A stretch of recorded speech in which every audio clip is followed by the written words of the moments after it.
आइए सभी कुछ क्षणों के लिए भगवान नाम का भाव और श्रद्धा से कीर्तन करें। हरे कृष्णा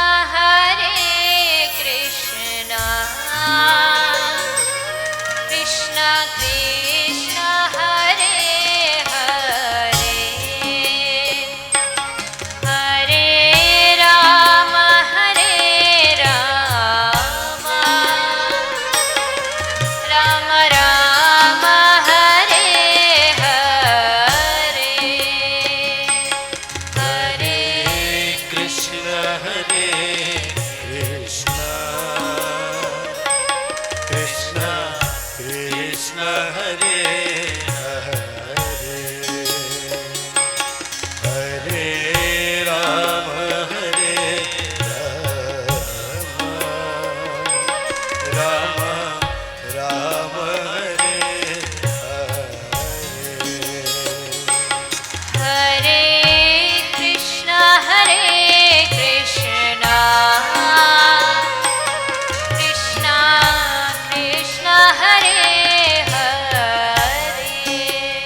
आइए चित्सार सिंधु सर्वस्व भगवान श्री राधा गोविंद के चरण कमलों का ध्यान करते हुए सभी श्रीमद् भागवत गंगा में डुबकी लगाएं। आज कथा का पहला दिन है।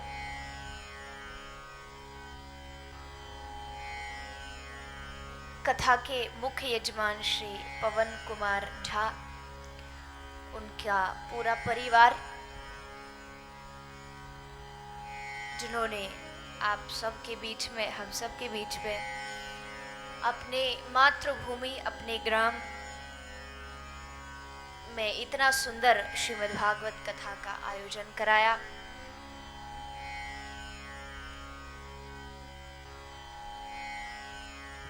पहली बार जब यजमान जी से हमारे लोग और पिताजी जब मिलने आए तो उन्होंने यही कहा, आप बॉम्बे में रहते हो तो बॉम्बे में कथा कराओ, वहाँ आपको भी सुविधा रहेगी क्योंकि आप वहाँ रहते हैं तो आसानी से जगह का मालूम सब व्यवस्थाएं। लेकिन फिर यहाँ तक भी कहा कि आपका जो नज़दीक का जो शहर है मधुबनी, यहाँ पर कराओ। लेकिन यजमान जी ने बड़ी सुंदर बात यही कही कि चाहे जो भी हो, मैं कथा तो अपनी जन्मभूमि पर ही कराऊंगा, ताकि मेरे गांव के लोग उस कथा को श्रवण कर सके, उसका आनंद ले सके। बड़े बड़े शहरों में तो कथाएं होती रहती हैं, लोग सुनते रहते हैं, लेकिन ऐसे स्थानों पर जाकर के जब लोगों के जन जन तक श्रीमद् भागवत पहुंचाई जाए तो श्रीमद् भागवत का कुछ अलग ही आनंद होता है।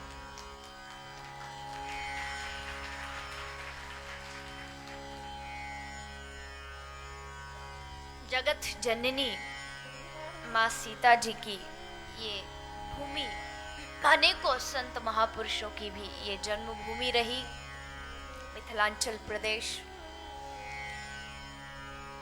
यहाँ का वातावरण, यहाँ की हरियाली में आप जब आओ तो ऐसा लगता है कि 5000 साल पहले वृंदावन में आ गए हो।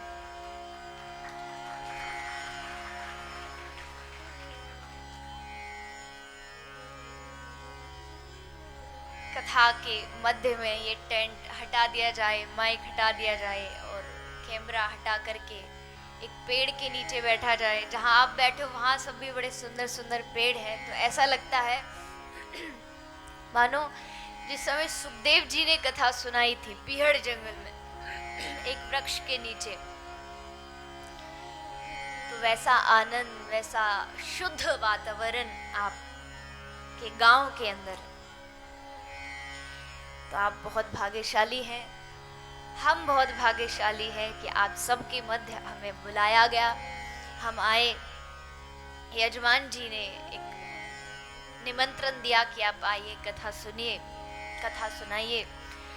तो प्रभु की कृपा हुई और आपके गांव में ये सुंदर श्रीमद् भागवत कथा का आयोजन हुआ। साथ ही साथ हमारे जो सांसद है कीर्ति झा और हुक्मदेव नारायण यादव जी, उनका भी बहुत बहुत अभिनंदन, स्वागत।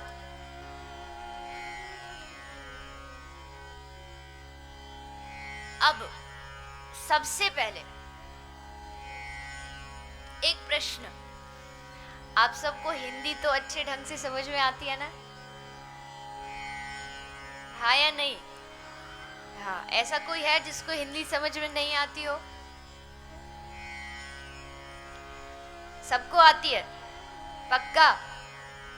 चलो अच्छी बात है, क्योंकि देखिए सांसद महोदय जी आए थे, दोनों, उन्होंने भी अपनी भाषा में कुछ बोला, समझ में तो आया, लेकिन कहीं आप लोग ना समझें और मैं ऐसे बोलती रहूं तो उससे भी कोई फायदा नहीं है। अभी कह रहे थे वो भी कि कथा सुनने का मतलब है कि कुछ आप समझो और कुछ जीवन में उतारो। जब कथा ही समझ में नहीं आएगी तो फिर जीवन में क्या उतारेंगे? कथा समझ में कब आएगी? जब आप अपने अपने मन लगा करके कथा को सुनेंगे। आप सब यहाँ बैठे हैं, आपका देह, आपका शरीर इस पंडाल में बैठा है, ये सबको दिखाई दे रहा है, लेकिन प्रश्न ये नहीं है कि आप कहाँ बैठे हो, प्रश्न ये है कि आपका मन कहाँ बैठा है। क्या पता आपका शरीर पंडाल में है लेकिन आपका मन अभी भी घर के चक्कर लगा रहा हो।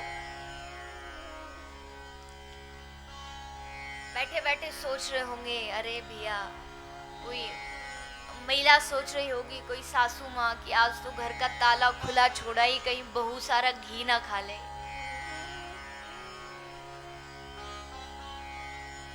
कोई भाई बैठा बैठा सोच रहा होगा, यहाँ आ गया, दुकान कौन संभाले या फिर खेती कौन संभाले।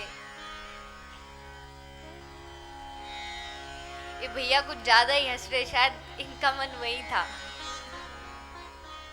इसलिए ज्यादा हंसी आ रही है।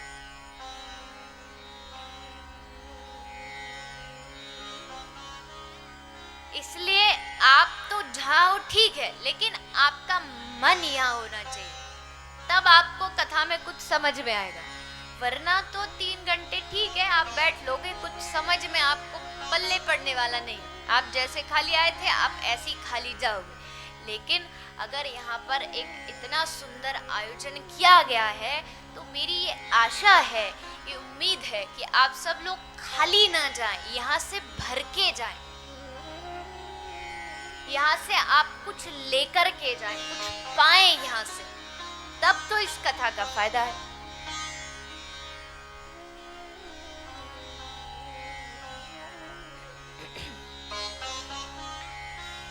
एक बार क्या हुआ, एक गांव में कई कथा चल रही थी, तो पंडाल के जो कथा पंडाल लगा था उसके नजदीक में एक बहुत बड़ा वट वृक्ष था, बर का पेड़ था। किसी का भी लगा लो आप, वट वृक्ष ना समझ में आए, केले का लगा लो, आम का लगा लो, लीची का लगा लो। तो उस वृक्ष के ऊपर एक मधुमक्खियों का छत्ता था, मधुमक्खी रहती थी, अपना घर बनाया था। तो कुछ बच्चे वहां इधर उधर खेल रहे थे, लोग कथा सुन रहे थे, बच्चे खेल रहे थे। तो किसी एक शरारती बच्चे ने एक छोटा सा पत्थर उठाया और उस मधुमक्खी के छत्ते में जोर से फेंक के मारा। जैसे फेंका तो मधुमक्खी इधर उधर उड़ने लगी, इधर उधर भागने लगी। सबसे नजदीक पंडाल था, इसलिए सारी मधुमक्खी पंडाल में घुस गई और जितने श्रोता बैठे थे सबको काटने लगी। अब तो सारे उठ उठ के भागे, जैसे मधुमक्खी काटे तो श्रोता भागे। पंडाल में अकेले रह गए व्यास जी और यजमान जी जो कथा करा रहे थे। व्यास जी ने सोचा कथा बीच में कैसे छोड़ूं, यजमान जी ने सोचा व्यास जी जब तक नहीं उठेंगे मैं कैसे उठूं। व्यास जी जल्दी जल्दी जल्दी जल्दी कथा सुनाए जा रहे हैं, खींचे जा रहे हैं कि कैसे कथा खत्म हो और मैं उठूं। लेकिन जब व्यास जी से भी नहीं रहा गया तब उन्होंने भी अपनी धोती संभाली और व्यास जी भी भागे। अब यजमान जी ने सोचा जब व्यास जी नहीं रुके तो मैं क्यों रुकूं, वो भी भागा। अब आगे आगे व्यास जी, पीछे पीछे यजमान जी और उनके पीछे पीछे मधुमक्खियां भागते जा रहे, भागते जा रहे, भागते जा रहे। अब छुपने के लिए व्यास जी ने क्या किया, एक उनको कोई कमरा दिखाई दिया तो व्यास जी उस कमरे में घुस गए और अंदर से दरवाजा लगा लिया। यजमान जी बेचारे बाहर रह गए, अब वो कैसे बचे। तो सामने ही एक बहुत बड़ा तालाब था, सरोवर। तो यजमान जी उस तालाब में कूद गए और जाकर के उस तालाब में जैसे घुसे तो मधुमक्खियां भी घुस गई। तब यजमान ने अपनी नाक बंद की और पानी में डुबकी लगाई, अंदर घुस गए। अंदर घुसे, अब जब तक सांस रही जब तक तो पानी में अंदर रहे, सांस घुटी तो मुंह बाहर निकाला, और जैसे ही बाहर निकाला मधुमक्खियां घूम रही थी, फिर से काटने लगी। फिर अंदर मुक दिया, फिर थोड़ी देर रहे, फिर बाहर निकाला, फिर काटने लगी। ऐसे करते करते उनको मधुमक्खियां काटती रही। अच्छा, अब कहने का मतलब क्या, ये कहानी है क्या? इस कहानी का तात्पर्य है, ध्यान से समझिएगा, कि यहाँ जो आप बैठे हो ना इस टेंट के नीचे, पंडाल के नीचे, ये पंडाल जो है ये एक तालाब है, सरोवर है। हम सब यजमान हैं, और ये जो मधुमक्खियां है, ये मधुमक्खी क्या है? ये है विषय रूपी मधुमक्खी, जो हमें दिन भर काटती रहती है। अब ये होगा कि नहीं होगा, अब ये करना है, अब वो करना है, दिन भर काटती है। उससे बचने के लिए हम कथा में आते हैं कि कुछ देर के लिए इस टेंशन से, इस अशांति से थोड़ा दूर हो और 3 घंटे आनंद से कथा सुने। अब आप जब तक इस सरोवर में मन लगा के डुबकी लगाए रखोगे, तब तक तो इस विषय रूपी मधुमक्खी से बचोगे। लेकिन जैसे आपका मन इस तालाब, इस सरोवर से, इस कथा से बाहर जाएगा, आपको विषय रूपी मधुमक्खियां फिर से काटने लगेगी, संसार रूपी। इसलिए अपने तन और मन दोनों के साथ इस कथा में भाव और श्रद्धा से आप सभी इसको श्रवण करें। अब सबसे पहले बारी आई भागवत के महात्मा की। महात्मा क्यों? क्योंकि जिस चीज को आप सुन रहे हो, उसको सुनने से आपको फायदा क्या होगा, ये भी तो पता चले। क्योंकि जब तक फायदा नहीं पता होता, हमको किसी चीज को अपनाने में थोड़ा संकोच होता है। लेकिन जब फायदा पता चल जाए, कोई आपको कह दे कि भैया ये क्रीम लगाने से आप गोरे हो जाओगे, फिर देखो डिब्बियां डिब्बियां खाली कर देते लोग गोरे होने के लिए। तो उस क्रीम की महत्वता को जब पता चल गया, तब हम उसको अपनाते हैं।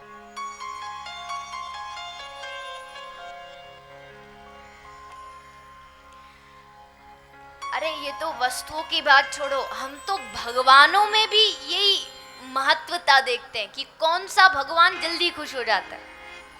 जो भगवान जल्दी खुश होता है उसी को मनाओ।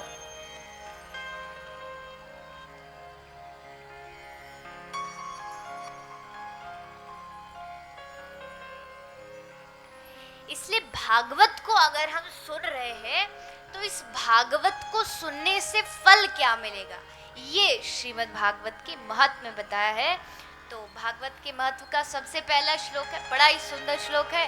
इसलिए आप सब हाथ जोड़ करके मेरे पीछे पीछे उस श्लोक का पाठ करेंगे। जैसा भी हो, शुद्ध अशुद्ध, लेकिन भाव के साथ, श्रद्धा के साथ, सभी प्रेम से, भाव से हाथ जोड़ करके। सच्चिदानंद रूपाय, सच्चिदानंद रूपाय, सच्चिदानंद रूपाय, सच्चिदानंद रूपाय, विश्वोत्पत्त्यादि हेतवे, विश्वोत्पत्त्यादि हेतवे, विश्वोत्पत्त्यादि हेतवे, विश्वोत्पत्त्यादि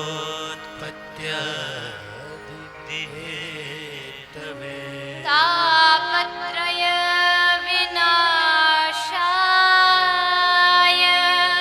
तापत्रय विनाशाय, श्रीकृष्णाय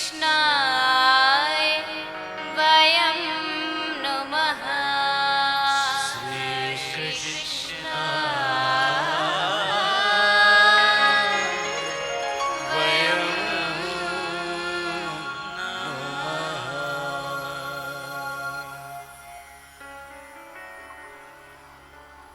ये श्रीमद् भागवत का सबसे पहला श्लोक है। देखिए, भागवत को जानने के लिए या भागवत को सुनने के लिए जरूरी नहीं होता कि आपको संस्कृत आए या फिर आपको 18,000 श्लोक याद हो। आपको तभी भगवान मिलेंगे या फिर तभी आपको कथा सुनने का फल मिलेगा।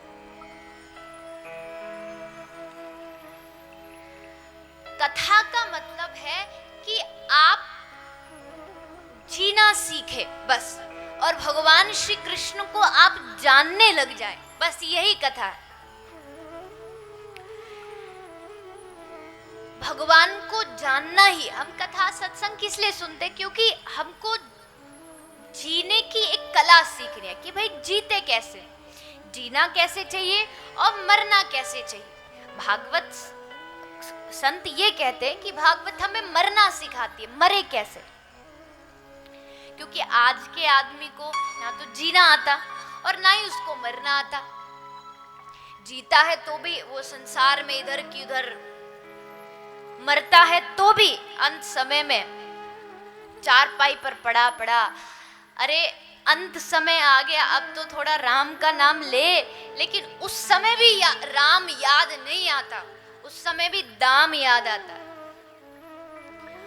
पत्नी को, बेटे को, बेटियों को बुला बुला के कहेंगे बेटा इधर आ, कान में सांस नहीं आ रही, घुट रही है, लेकिन फिर भी बेटे को बताएंगे, पत्नी को बताएंगे कि फलाने आदमी के पास मैंने इतने रुपए कर्जा दिया था, ले लेना मेरे जाने के बाद। फलानी जगह पे खजाना गड़ा है, उसको निकाल लेना। उस समय भी राम याद नहीं आएगा।